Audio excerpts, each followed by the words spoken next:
GMs for Hire.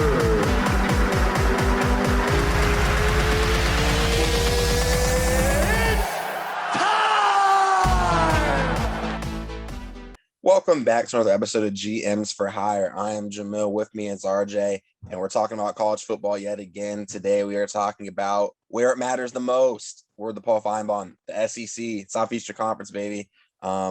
The SEC made a lot of big news, adding Texas and Oklahoma. But before any of that gets started, we got to play football this season. The SEC, once again, is loaded at the top with a lot of great football teams in both the East and the West. RJ, the SEC has been king for a while. Do you think they are still king? Absolutely. I don't know what the SEC was thinking. I don't know. Maybe they were thinking everyone else was catching up to them. So this summer they decided to go and flex their muscles and get Tennessee and Oklahoma in. But yeah, no, this conference is absolutely the measuring stick for which everyone else is trying to get to in the sport of college football. The SEC is absolutely dominant. You mentioned it just means more. It's very true. Yeah, it doesn't football doesn't quite matter like it does in the South and it does in many other places. And we're going to kick things right off in the South. Let's start with the SEC East, and at the top, the Georgia Bulldogs are going to be the favorite going into the season, and rightfully so. This team is loaded on offense and defense this season, and let's face it, for the first time in a long time, I definitely think this is national championship or bust if you're the Georgia Bulldogs. You've came close, you've came not so close. But it's the last thing Kirby Smart has to do, and I think their whole fan base wants it to happen this season. I think they expect it to happen with teams that are up there with them a little bit on the downward spiral. Not downward, but they're rebuilding and restructuring their teams, while this Georgia team brings back a lot of the same pieces they had last year, headlined by JT Daniels at quarterback, and they got a loaded running back room. They lost George Pickens, but there's still plenty of talent on the outside, if you ask me. I think we can definitely see Darnell Washington break out, and if Art Gilbert can play, that just adds another dynamic to this team. How do you feel about the Bulldogs this season, RJ? Yeah, no, I agree. Since Kirby Smart has taken over as head coach, Georgia's done it all. I mean, they've won, this many games. They've won the SEC. They've been to the playoff. They've been to the national championship.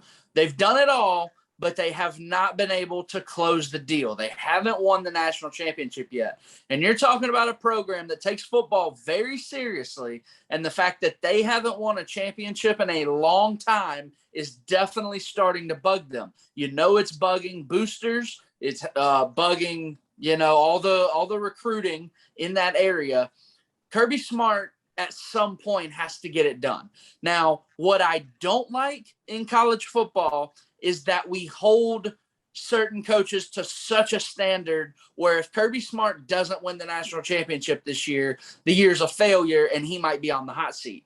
And I don't like that sentiment that people are starting to come after Kirby Smart like he can't get the job done. I'm sorry, would you rather go back to Mark Richt, which, get well soon coach, but would you rather go back to those 9-3, 8-4 years? Or are you okay with Kirby Smart going 10-2 and you actually have a legitimate shot to win the national championship more years than not? So that's my thought process with Georgia is they are absolutely, you mentioned, the favorite, in my opinion, to not just win the SEC East, but to win the SEC. Because you mentioned how Georgia, sitting up here at the top, everything's pretty nice. They've got their quarterback, JT Daniels. They've got one of the best running back duos in the country. They're going to have receivers. If they can get Eric Gilbert back at tight end, that'd be a huge plus for that team. But really, they don't need him. This team, you mentioned everyone else that's up there in that upper echelon with Georgia has kind of taken a step back. We're going to talk about Alabama and how much is new there. Clemson's got to break in a new quarterback. Ohio State's got to break in a new quarterback. Georgia's looking around like, well, wait a minute, we're not breaking in much. We're pretty good. So the pressure will definitely be there for Georgia this year. I get it. But this team is probably the most loaded team as we sit here in August in the entire country. I do think Georgia should be the favorite. They should be favored in every game they play. They should be favored to make it to the playoff, to the national championship, all that. But at the same time, if this team goes out there, goes 11-1, wins the SEC, goes to the playoff, and they lose their playoff, semifinal on a missed field goal or something, I'm not going to allow people to make me think that this season was a failure just because Kirby Smart didn't end the season with a national championship. And that's the thing that's been bugging me about specifically Georgia, because no other school really has this problem right now. But when I think of Georgia, I just think of this unfair criticism that Kirby Smart is getting. Yeah, I definitely agree with you that he has a lot.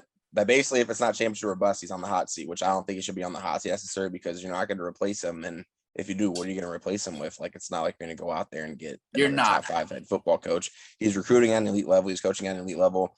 The problem is, to get to the national championship, you got to go through at least once the team that's been king for the past decade in Alabama. So it's not like the road is easy for this football team.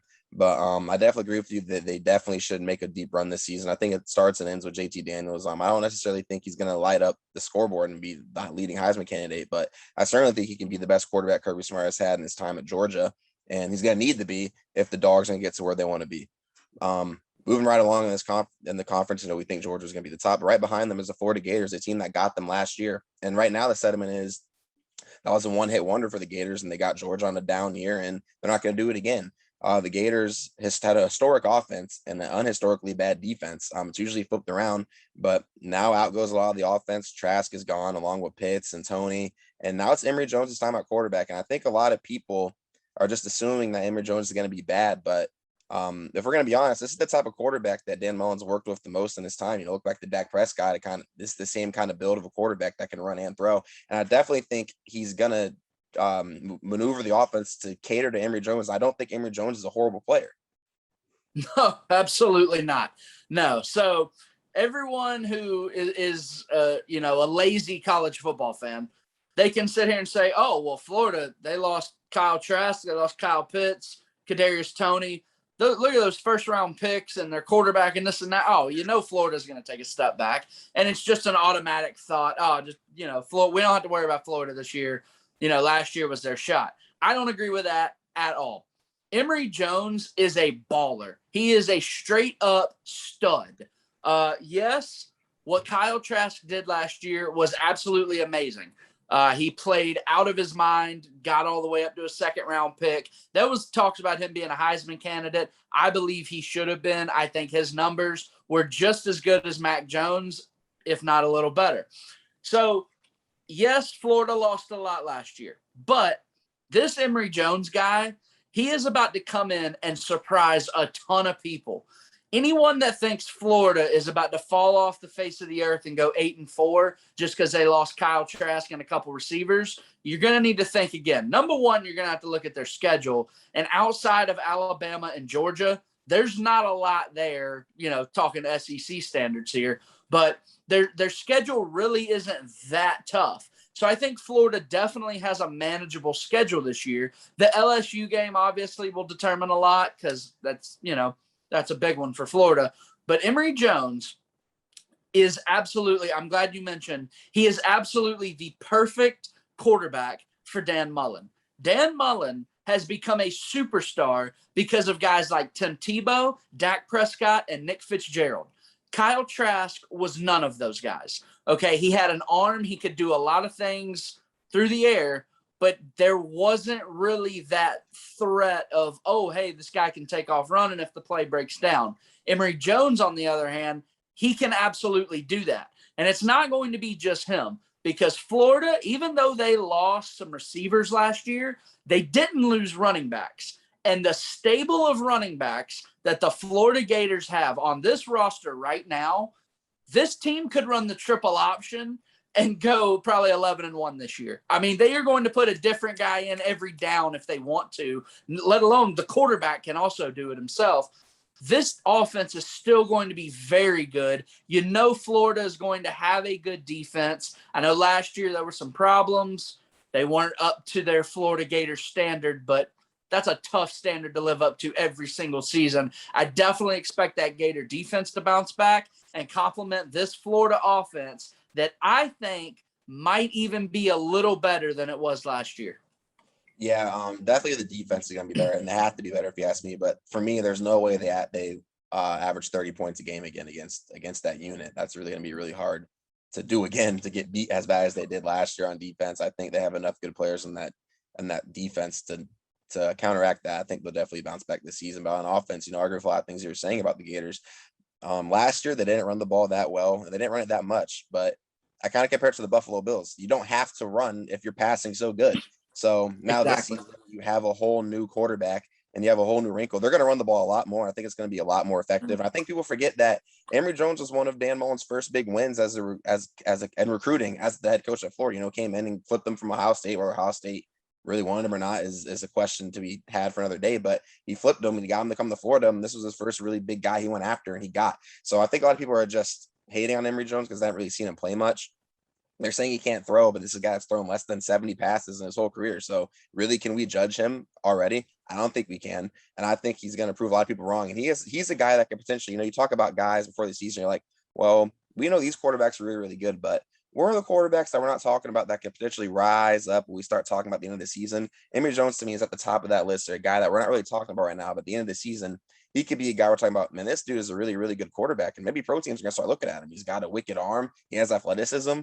He could be what a lot of NFL people want if he could put it all together. And I think Dan Mullen is the coach to help him put it all together, if you ask me. Absolutely. I agree with literally all of that. Moving on down in the conference, we're going to hit a couple of different teams back to back that I think are kind of sleepers in the SEC right now. We're going to start with Missouri. This is a team under Eli Drinkwitz that they were pretty good last year. They finished 500 in the COVID season with a freshman quarterback. That's really, really hard to do, especially in this league and especially in a league where you played only conference games last season. So I think now that you have the Connor turning into a sophomore, you have a second year staff, first year of a full off season. I think this team is on the up and up in Missouri. How about you? No, I agree. I absolutely think this team their trajectory is definitely pointing up when some other teams in that division may not be pointing up. You mentioned Coach Drinkwitz, his first year comes in, gets them to 500. You mentioned the COVID year, brand new quarterback, everything's new. And to come in and do what they did in their first year, I think it shows that there is a lot of potential there at Missouri. Now, the problem, you mentioned they went 500 last year. They had a couple really bad losses, and Missouri's kind of got to figure out where they are as a program right now. Yes, I think they are on the up and up. I agree. I really like Coach Drinkwitz. I think he can succeed in this conference. Missouri, they got to figure that out, though, because you can't have you got to be consistent in college football. There's not enough consistency, and you can't go out there and look amazing against Georgia and then go lose to Tennessee. You just can't do that on a week in, week out basis and expect to keep your job very long. So coach definitely has to deal with that. But again, this is going to be his second year as head coach. He's going to get it figured out, I think. And Missouri is definitely on the right track in the SEC. Yeah, they're bringing Steve Wilkes from the NFL to come coach the defense. They were getting beat down defense too, 30 points a game. I think that average is going to come down as well. And it's crazy. This Missouri team, they were playing back-to-back SEC title games like about a decade ago. It's crazy to see that they were there, they fell, but it's looking like they're on the right trajectory to come back. That's the team I'm really excited to see this season. Along with this next team, we're going to talk about the Kentucky Wildcats. Mark Stoops has done a tremendous job with Kentucky over the past few seasons, though. The defense has been very, very good while the offense is staggered behind. And if they're going to take that next step, they got to have the offense turn up. And we're going to see they can do that this year. They have a couple new additions. Quarterback transfer, Will Levis has come in. He's already won the job. Joey Gatewood has already transferred out of Lexington. And they brought in what I thought was the best transfer of the whole portal and getting Wando Robinson from Nebraska. I thought this dude was absolutely electric when he got the ball in his hands over there. And now it comes over to a team where I think they're going to find better ways to get him the ball than they did in Nebraska. So how do you feel about this Kentucky Wildcats team? Yeah, no, well, you can't, it's hard to misuse people worse than Nebraska's been doing. So I definitely like the production for him going forward at Kentucky. But you mentioned the quarterback position. That's what this is all about. Joey Gatewood transfers over from Auburn thinking this guy is going to be, a stud. This is going to be the guy that you build around. And he doesn't even win the starting job. So now Will Levis, Levi's, whatever, comes in from Penn State. He's the guy now. He wins the job. Joey Gatewood is packing again. He's transferring somewhere else now. Everything is going to fall on Levis's shoulders because, as you mentioned, this program has actually been playing very well by Kentucky standards these last few years. Mark Stoops has done a great job there. Kentucky is no longer a laughing stock. It is no longer a punchline. It's no longer, oh, hey, I think Randall Cobb went there. Like, no, this team, you're going to have to actually deal with them now on Saturdays, and that's a long way from where they were just a few years ago. Oh, yeah, you got to do it for my Saturdays because they've been churning out a lot of guys that are playing on Sundays in that defensive unit. I feel like over the past few years, they've had at least one or two guys get picked, just going to show the job Stoops is doing on defense, the job they're doing recruiting and player development, which is really, really big. I think a lot of teams and a lot of people overlook the player development side when you have these schools come in and get these 2-3-star guys, but they're turning them into NFL players. That goes to show that the staff's doing something right over there at that school. And I think that's a team to watch out in the East, along with them in Missouri, to battle out with Georgia and Florida at the top. And so towards the bottom, we're going to talk about a few teams. We're going to talk about Kentucky's rival, Tennessee Volunteers. How the mighty have fallen. Josh Heupel comes in. He's looking to lead Rocky Top back to the top. And it all starts at one position, the quarterback position. Heupel comes over from UCF where he had Dylan Gabriel tossing the pigskin around left and right, putting up crazy numbers. And now he comes in and he doesn't know whose quarterback's going to be. Is it going to be transfer Joe Milton, who was not good last year at Michigan? Is it going to be Harrison Bailey, the guy that was there last season and struggled in Tennessee? Will it be Hayden Hooker, transfer from Virginia Tech? A lot of different options. One has to take the job by the horns to lead the Volunteers where they want to go. So how do you feel about Tennessee? Well, I actually really love the job that Tennessee went out and did this past offseason, getting a new athletic director and head coach that are very familiar with each other. Took both of them from UCF, Danny White and Josh Heupel. I think that's a great move for Tennessee because Tennessee, over the last few years, you can call them bad. You can say they don't have this, they don't have that. But the number one thing that you have to say about Tennessee is that they are unstable. This program has absolutely no stability, and it starts at the top. And is that Philip Fulmer's fault? I don't know. Is it, the head coaches they've had? Maybe. Now you get a very stable pairing that knows each other well and had plenty of success at UCF. You bring both of them over to Tennessee, hoping maybe they can replicate some of that. I think it was a great move for them. I do think Josh Heupel can end up being a very good coach in this league. Tennessee's got to find a way to score points.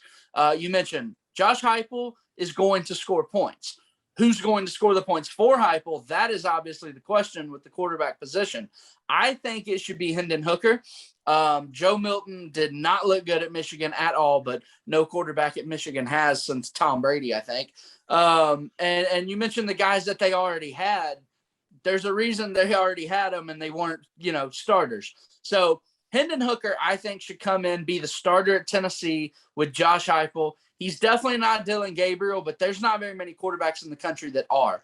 I would say to Tennessee's fan base, just be patient this time. Okay, I don't think Jeremy Pruitt was a bad coach, but there were off the field issues, obviously, that got him in trouble. And the fact that no one had any patience. The fans at Tennessee are very impatient. They wanted the sexy hire. They wanted John Gruden years ago, which honestly, after the paycheck the Raiders gave him, they probably would have gave him to you. But what this team has to do right now is just be patient, let Danny White and let Josh Heupel do their thing. I think they can succeed at Tennessee. Yeah, I definitely think that duo has all the opportunity in the world to succeed at Tennessee. But like you said, Rome was built in a day. It takes time. And when you get to these big programs, they want to see instant results. But this program has been down and out for the past few years. So given the time, I definitely think they could rise to the top. They have all the resources they could ask for to battle out with the rest of the East and Florida and Georgia. And honestly, I want to see them good because when all three of those teams can get rock and roll, and that'll just be greater for the conference and better for the overall national landscape of college football. But absolutely, moving forward in the East, taking another team that's been down for the past few seasons, and South Carolina Gamecocks, they really haven't hit their stride since Steve Spurrier left, and they're bringing Shane Bieber now. They get rid of Will Muschamp. I think it's going to be a slow rebuild for this team. They're going to have a freshman playing quarterback. They're going to have a lot of holes on defense. So I think it's just going to be a big development year for this team with a first-year coach. So how do you see the things going for South Carolina?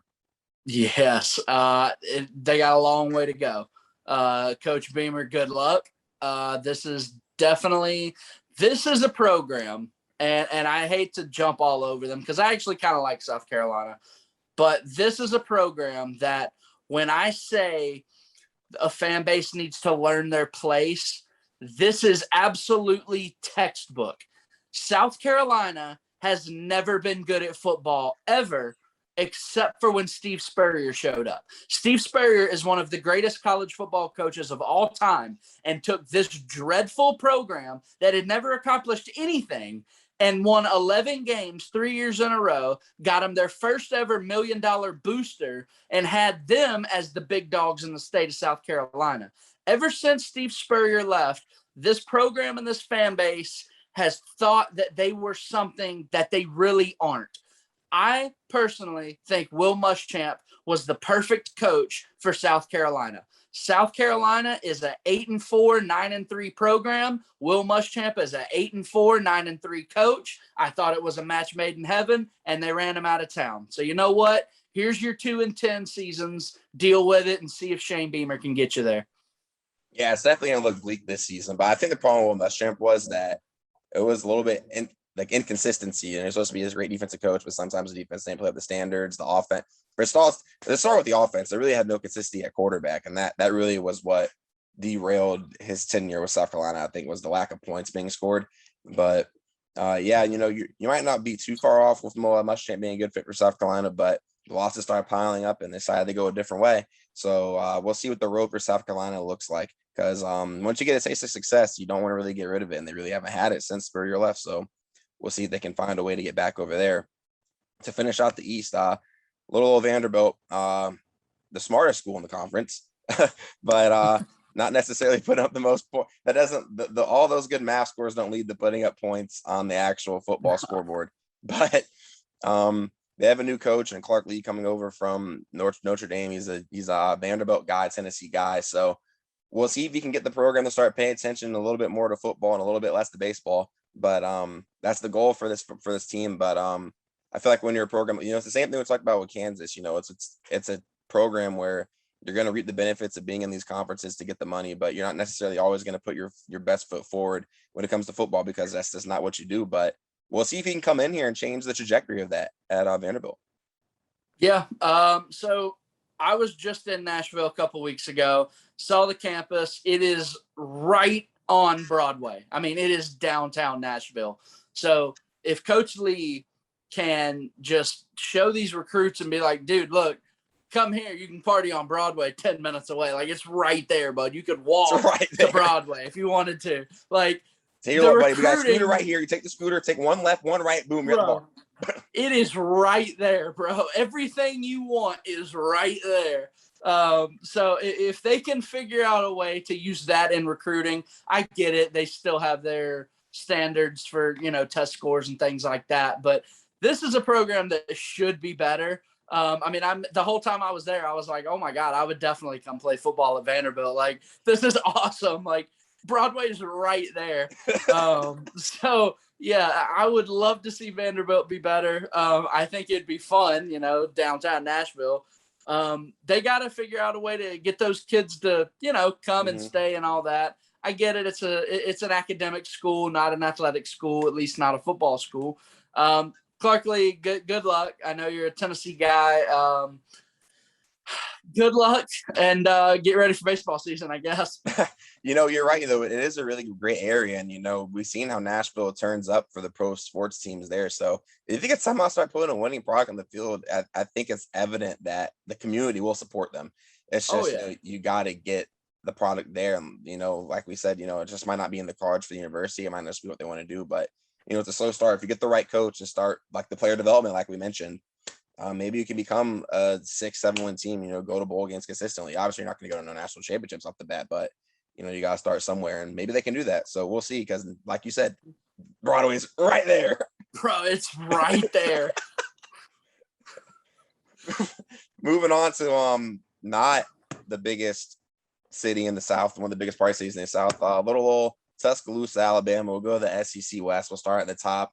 The Crimson Tide, the defending champions, are looking to do it for the first time since they did it back in the early 2011, I think is the last time they did it. This is a whole team that's new, though. They got a new quarterback, new running backs, new receivers, new coordinator, new everything for Nick Saban and this Tide team. They're still the preseason number one.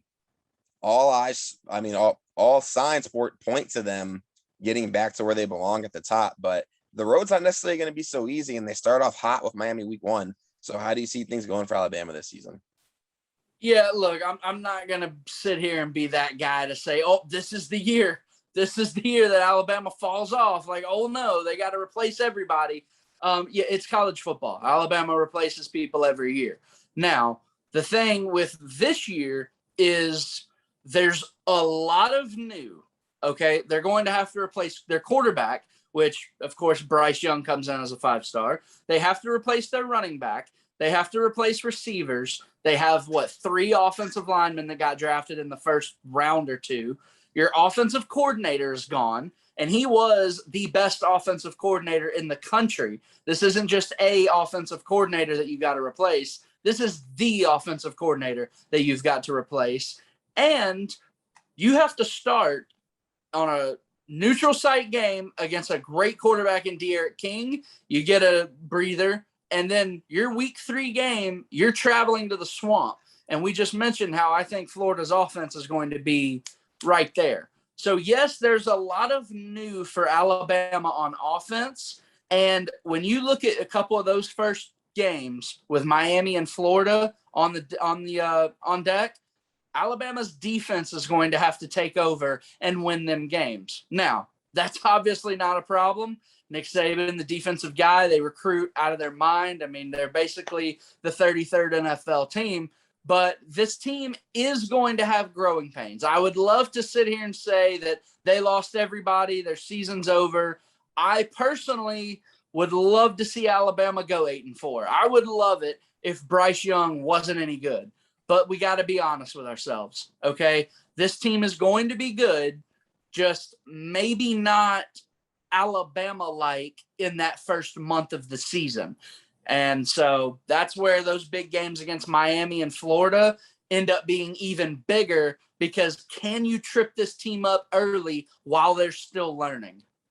Yeah, it's definitely going to be the question. I think this team's going to be stellar on defense. I don't have a problem with anything the defense is going to have to do. But on offense, I do think they might have early struggles early on, replacing everything. You have a whole new coordinator coming in. Players are different. I agree with you that they might not be necessarily Alabama-esque to start the season. They might start – I think at the end they're going to be okay. But in the beginning, they could trip up. And we'll have to see what happens with them. But I fully expect them to be back in Atlanta playing for the SEC title game. But I think early on, they're definitely going to be susceptible. I can't even get the word out. They're definitely going to have a chance to lose a game early in the season. But I think the Tide will roll. Moving on down and over to Texas. Let's talk about the Texas A&M Aggies. Jimbo Fisher, they had a great season last year. Orange Bowl champions, only lost a couple of games. But out goes Kellen Mond. In comes a new freshman quarterback in Hayes King. The defense should still be dynamite. They return one of the best defensive linemen in the nation. They have a full secondary. And the weapons are still there for A&M. They return their running back, their tight end, several receivers. I think they're loaded at the skill positions, and they just got to put it all together with a new quarterback. How do you feel about the Aggies going on this season? So rarely in college football do you have a situation where you lose a guy that was your starting quarterback for, 3 years. I mean, he was a starter for a while. Kellen Mond. 3 or 4 years. Yeah, he might have been a starter for almost 4-year starter. Yeah, I feel like he's been there since A&M came into the conference. But rarely do you have a situation where a guy can start at quarterback for you for 3 years or whatever. He leaves and you get better. And I think that's exactly what's going to happen with Texas A&M. I don't mean any disrespect to Kellen Mond, but I swear he was the one that was holding that program back. Jimbo Fisher is an absolutely excellent coach. He's recruiting at an elite level.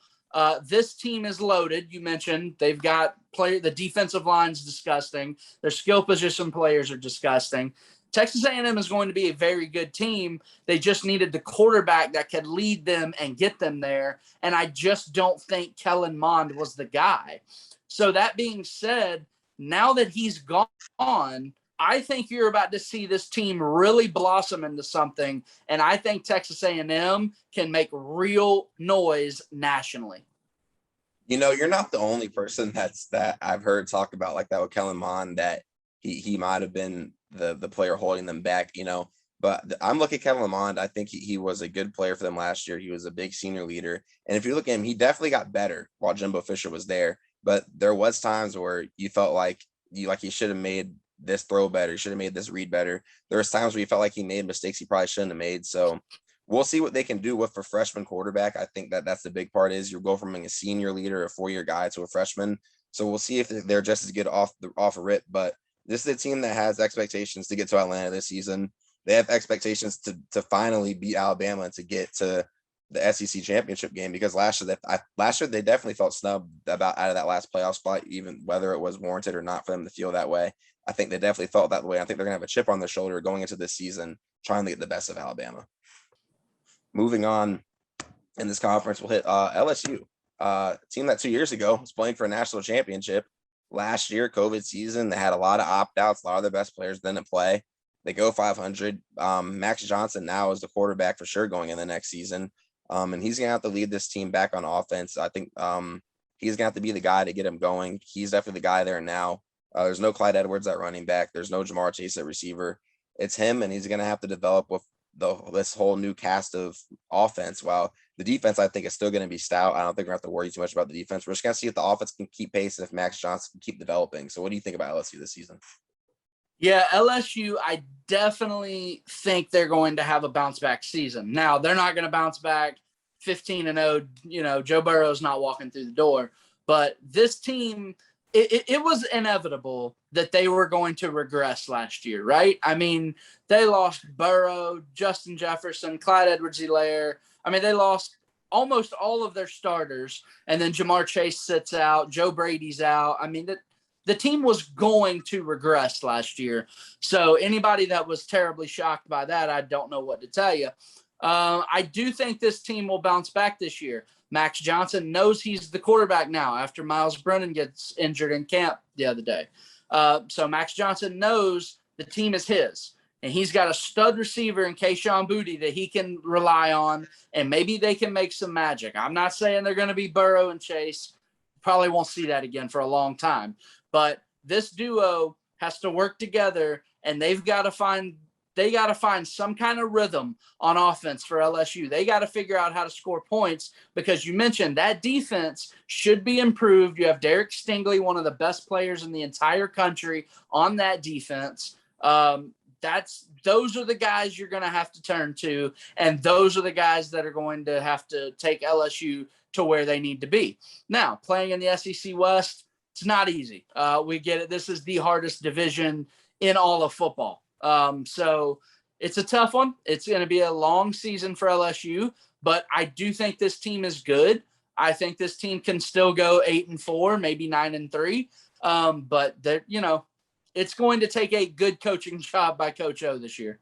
Yeah, it's definitely a team that can go 8-4, 9-3, but at the same time, you could also see them having another kind of season like last year, around 500, if things don't go well. But it's all going to be on Max Johnson and see if he can lead that offense, put up some points to help complement the defense that should be pretty stout over there for the Tigers.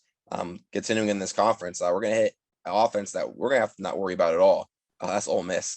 Matt Corral and Lane Kiffin, they were cooking up a storm last season, putting up points at will on a lot of great teams last season. They went shot for shot with Alabama last season for a while. Matt Corral has proven to be one of the better quarterbacks in the country, a guy that's been shooting up, maybe scouts are looking at him, he's putting up crazy numbers. And John Reese Plumlee is behind him too. And apparently Lane says he wants to use him more this season, so maybe we'll see him play a little bit more. But with Corral at quarterback, this team should put up plenty of numbers. But the question is, can they finally stop someone is the question. How do you feel about them, RJ? Yeah, exactly. I mean, that's pretty cut and dry right there. Ole Miss has got to find some defense. I don't know where they're going to find it. I don't know. They should hold tryouts or something, see if some math major can come in and stop the run. Ole Miss, they got to find some defense. If they find any defense, any shred of defense at all, this team can be dangerous, because I'm not sure who's going to consistently stop that offense unless Matt Corral stops it himself with some of the turnovers that he's had in his past. This offense can be lethal. We know all about Lane Kiffin. We know what he can do. If they find any shred of defense at all, watch out for Ole Miss, because this team is going to put up stupid numbers, in numbers that we don't really see in the SEC. We're going to see them this year with Ole Miss. Yeah, this offense is definitely going to be deadly. And, if they can get a couple of stops, I think they're definitely going to upset one or two teams this season, because they're just going to be so dynamic. They're going to be so hard to stop on offense. They're going to put up crazy numbers. They're losing a couple people, and Kenny Yeboah and Elijah Moore, but I think they're going to be able to replace those guys and find a way to get other people involved, because, they have so many weapons that they're going to make plays with that offense, especially with Lane Kiffin calling the plays.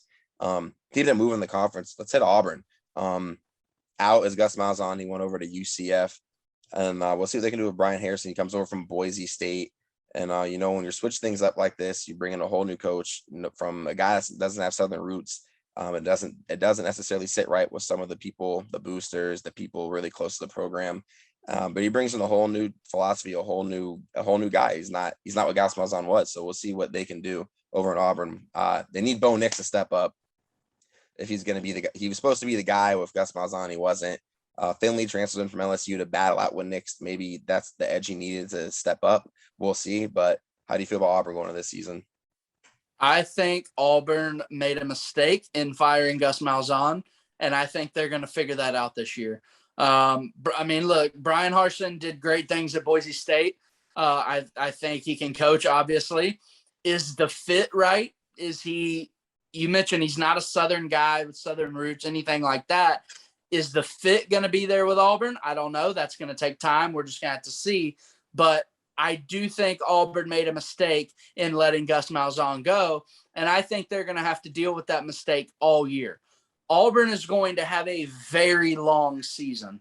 I just mentioned the SEC West is absolutely the toughest division in football. And, oh, by the way, you have to play Penn State at Penn State in a whiteout in your non-conference. So this is going to be a very long season for Auburn. We're going to learn a lot about Bo Nix. There are plenty of people that think they already know plenty about Bo Nix, and he's not a very good quarterback.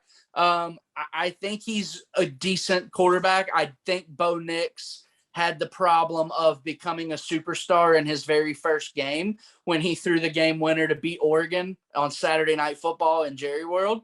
And everybody looked at him like, oh my God, that's a superstar. Auburn's this. He's just not that guy. He's a good quarterback. He's one of those guys that can start for you for 3 years, but you might be better off after he leaves, kind of like Kellen Mond. So it's going to be a very long season for Auburn. Look, Gus Malzahn was the guy. He didn't win a national championship, but he beat Nick Saban a few times. And he had that program as one of the few programs that could actually stand toe-to-toe with Alabama. So now you don't have that. Now he's down in Orlando, and UCF's about to be disgusting this year because of it. So now Brian Harsin's got to come in. He's going to be the guy that has to stand toe-to-toe with Nick Saban every year around Thanksgiving. Can he do what Gus Malzahn did? You're not going to beat Alabama more times than they beat you, but you do have to make it interesting. Gus Malzahn did that, and it wasn't good enough. So, Coach Harsin, good luck. Yeah, I think it's definitely going to be a long road for him. He did a good job bringing in Derek Mason to coach the defense, but will that be enough to get Auburn back to where it was? I don't know. You mentioned Bo Nix. He's definitely going to have to turn. He has to turn to the superstar guy for them to win as many games as I think they want to win this season. But it's definitely going to be a couple years away for Auburn, I think. So we'll see what he can do over there. Jordan Hare for that team. Moving on in the conference. So let's hit Arkansas. Sam Pittman's first year, they won a couple of games. And that's saying something for Arkansas because they hadn't won a couple of games in a couple of years. It seemed like they're winning maybe 1 or 2 games a year for the past few seasons. They're on the up and up. They lost a couple of big time players to the transfer portal, but they're breaking in a new quarterback. Felipe Franks is gone. So we'll see what this team can do this season. How do you feel about Arkansas? The problem here is, again, they're in the SEC West. And Sam Pittman came in last year. This is a team that hadn't won an SEC game in like 3 or 4 years, I think. They were on a very, very long losing streak. And Sam Pittman comes in and they win a couple games last year. And I remember me and you did some preview videos last year, and I don't think either one of us had Arkansas winning a game last year. And it wasn't because necessarily of, Sam Pittman or anything like that. Their schedule every year is absolutely brutal. I mean, this team, you have to play the entire SEC West. Depends what team you're getting from the East. This year, they're playing Texas in their non-conference. This is going to be a long year for Arkansas also. I do think there are signs of growth there. Everybody seems to love Sam Pittman, myself included. I think he's a good coach, but it's going to be hard to, believe that when you're not really seeing the results on paper. You're going to have to deep dive and watch this team and, really find your wins there, because this team is not about to go 6-6. This team's not making a bowl. Their schedule is just absolutely brutal. Yeah, it definitely is. But then, they're building something there slowly but surely. I think we'll see what KJ Jefferson can do to lead the offense. But I think yesterday they kind of overachieved a little bit. It's because, we mentioned me and you didn't really have them winning any games. I think they overachieved a little bit in this season. This is a team where you got to look at, if, they mentioned their schedule is so hard, just because you're not winning games necessarily doesn't mean you're not improving.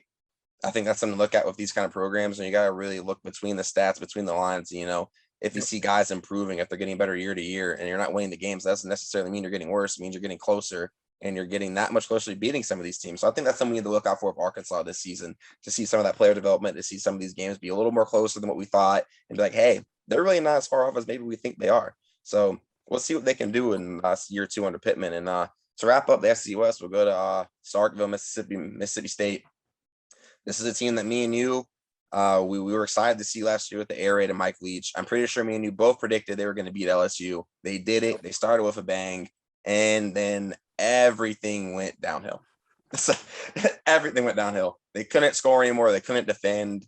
Nothing really went well for them. So what do you expect for the second year under Leach? Well, I think I think they'll improve. I really do. I think Mike Leach, everywhere he's gone, we know what their offense is capable of doing. Now, when they show up week 1 and the kid throws 600 yards on LSU's defense, and it's like, wait a minute. I think everyone had kind of crowned Mississippi State way too quick. I think they read all their hype. I think they believed in themselves a little too much. This is the SEC. This is the hardest conference in football. You're going to have to get to that spot where you can go out there and hang 40 every week. They're not there yet. I do think Mike Leach can get there, and I do think this team, this offense in particular, is going to show huge strides this year, and they are going to start to look more like that air raid offense that we saw against LSU week 1, and less like that team that couldn't do anything right later in the season. I believe in Mike Leach. I believe in what they're doing in Starkville. I do think this team will be improved this year. They're going to upset someone that they shouldn't. So this team is definitely going to be one to watch out for this year. Yeah, we'll see if they can finally put up those points. KJ Costello and Will Rogers are going back and forth, who's starting, who's not. So we'll see what Will Rogers can do if he's going to be the man for the whole season. I think that he's going to need that confidence I think he needs the confidence from his coach and him that he's going to be the guy to put this air raid back on, because they're looking across the state at Ole Miss. They're like, that's what we're supposed to be doing. And we didn't do it at all. So I think that's going to start with him at the home of the quarterback, to see if they can truly get the air raid going and start going. We can finally have that Ole Miss Mississippi State 100-101 game. Whoever scores last wins the football game. But we've gone through all the teams. So RJ, what do you see this conference shaping up with at the end? Who do you have coming out of the East and out of the West? Well, in the West, I would love to give you someone other than Alabama, but again, I'm not that guy. Alabama is going to start the season shaky.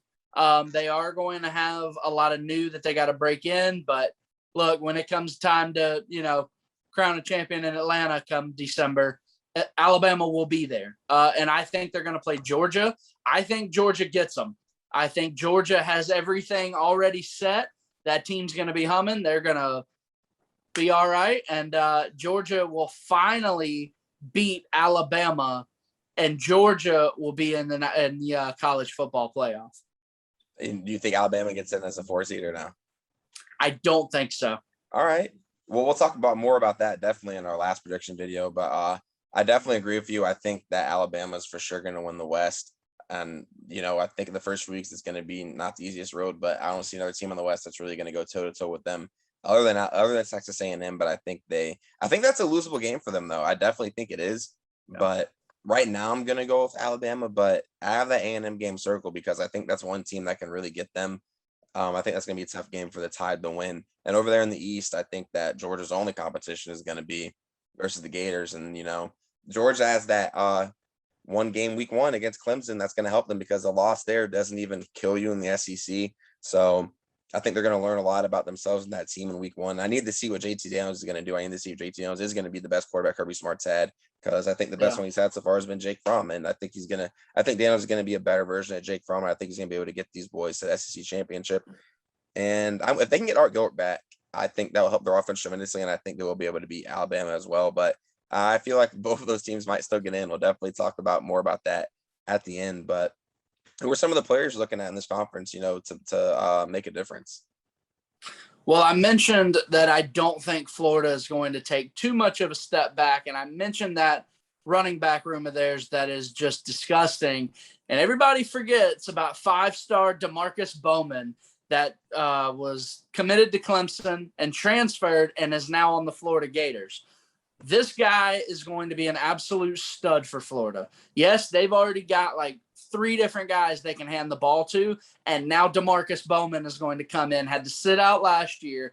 Him and Emory Jones together running the ball for Florida. Watch out if you're playing the Gators. Yeah, he's definitely going to be big for them, and I think one of my sleeper players in this conference is Emory Jones, because for all the things we mentioned earlier, I think he's getting overlooked. I think he's a lot better than what people are giving him credit for, and I hope that he can prove a lot of people wrong for himself and show he's a really good quarterback in this league.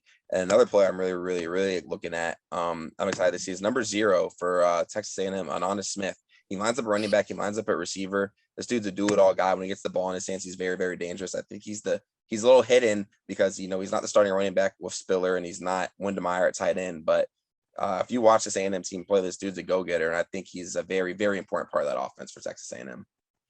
Yeah, you mentioned Isaiah Spiller's pretty much the headline guy at Texas A&M. He kind of gets all the love. So, for other guys, definitely need to step up if A&M's going to compete and maybe knock Bama off like you were talking about. Yep. Well, that does it for us talking about the SEC. We think it's going to be top heavy again. We like a couple of the teams in the middle, like a Kentucky, like a Missouri, like a Ole Miss. We love their offense. RJ, any last words about the SEC? It just means more. It truly does, and I think a lot of people hate it when you say that. But in reality, beat them. When you take the Florida up to Carolina, then you move the map over to Louisiana. Now we got to move to Texas and Oklahoma. Football just matters more in these places. It's Jesus, football, and whiskey. Pretty and much. Barbecue. Those 4 things. And barbecue, absolutely. South, and we'll see if it keeps going this year. But for the SEC, I'm Jamil. That was RJ. We appreciate you guys for watching.